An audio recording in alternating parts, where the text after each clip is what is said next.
It's a Friday afternoon. I pull my car up in front of my daughter's high school. And it's important that I tell you that my daughter Isabel knows this story and gave me consent to share it. Seems like any other school pickup day. She gets in the front seat, throws her backpack in back, and today she crosses her arms, stares straight ahead, and says, I have a medical subject I need to discuss with you, so we can do that now or we can do it later. Right. In my head, I'm making a list of reasons a healthy 16-year-old girl will initiate a medical conversation in a confrontational tone. It's not a long list, you just made the same list. There are lots of ways she could start this conversation. She could say, Dad, I need to talk to you about something. No. We can do it now or we can do it later. I suspect she's been working on that opener most of the afternoon. And I resent that she's making this into a test.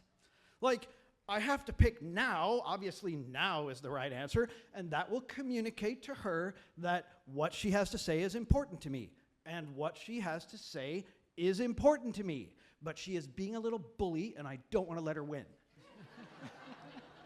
I'm also getting a vibe like this might be some kind of female medical topic. And I don't want to talk about confrontational female medical topics because I'm already uncomfortable thinking about it. And now I'm starting to wonder, is she going to tell me she was attacked? She needs an abortion? She's got an STD? I don't know what. She's clearly anticipating some kind of negative response from me, but her mom left town a while ago, and so now she's just stuck with me and my very meager command of women's health.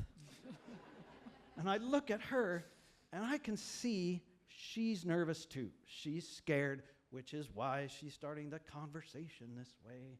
She's nervous, and this is her way of being strong and being direct and taking control, which I admire. So when she says, I have a medical subject to discuss with you, it's not a test of now or later.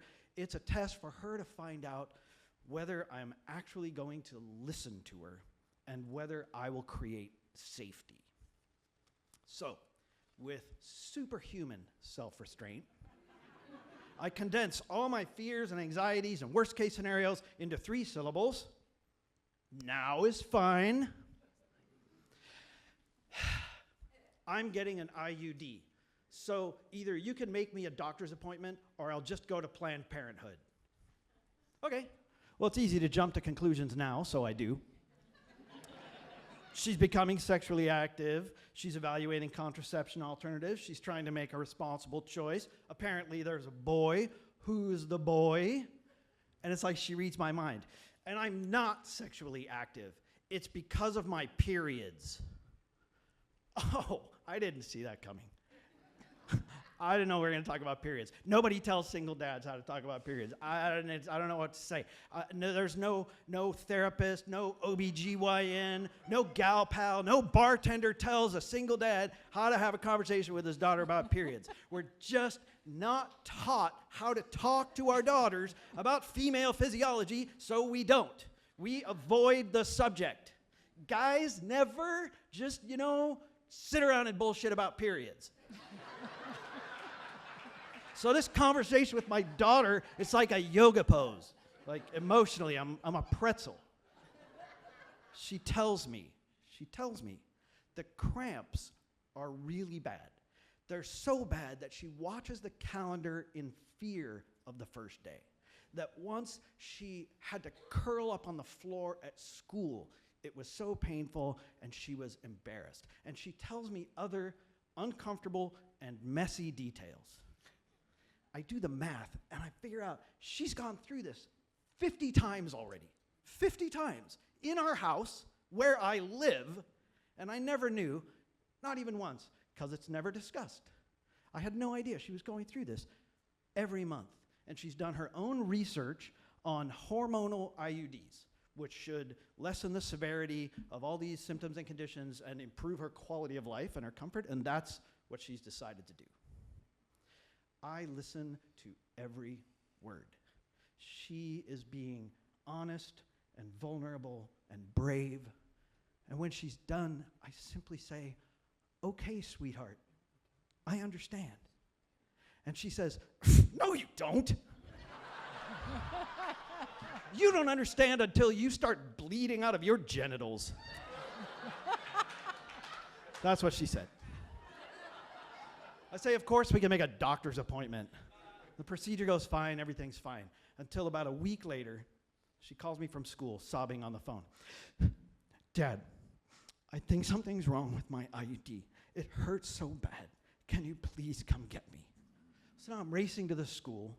I'm calling the doctor's office from the car while I drive, or should I take her to the ER? I get there, and a teacher has to help her into the car. She's bent over and crying.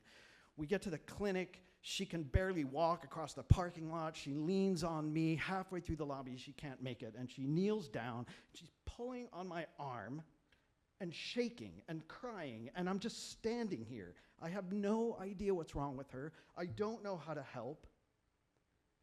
It's a minute or two.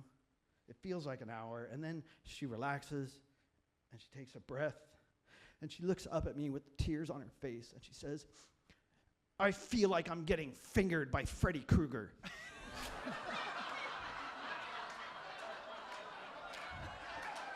That's what she said. The nurse comes out and takes her back. The nurse comes back to the waiting room a few minutes later and says, it's not the IUD, it's an ovarian cyst. I don't know what that is. I know what ovaries are. I'm like Googling everything. Does she need surgery? Is this serious? They say she'll be fine. They give her some drugs. They send us home. And Isabel falls asleep in the car with her head against the window. And I look over at her on the way home, and I get it.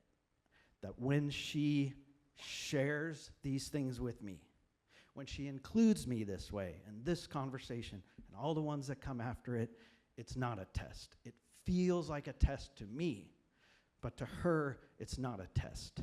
It's an invitation. Fathers, be good to your daughters. Love like you do. Girls become lovers, turning to mothers. So mothers, be good to